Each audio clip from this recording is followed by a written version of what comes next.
জাতির পিতার ছবি নিয়ে অপমান করেছে। এত সাহস কোথা থেকে পায় আমি জিজ্ঞাসা করি।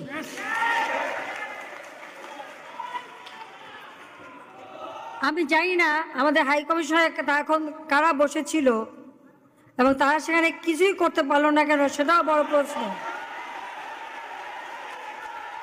আর আমি আমার প্রবাসী যারা বাঙালি, না আমার প্রবাসী বাঙালিদেরও আমি বলবো যে যারা এই ঘটনাগুলি ঘটিয়েছে তারা চলাফেরা করে না, তাদের দেখেন না।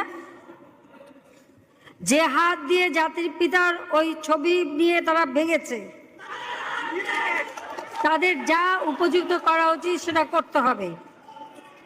কারণ জাতির পিতার নাম মুছে ফেলার চেষ্টা করা হয়েছিল, তো তারিখ যেহেতু দূরের কথা, ওর বাপ তো চেষ্টা করেছিল এই নাম মুছতে, ওর বাপও চেষ্টা করেছে, মাও চেষ্টা করেছে। তারা কি পেয়েছে নাম মুছতে?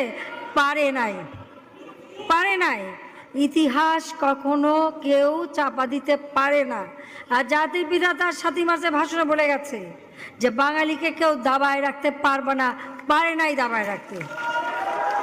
তা আজকে এত বড় দুঃসাহস হয়ে যায়।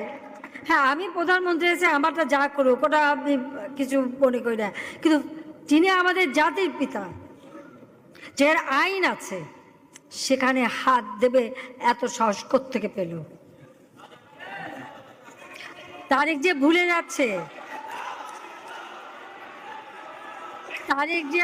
যাচ্ছে যে তার মা দুর্নীতি করে জেলে গেছে,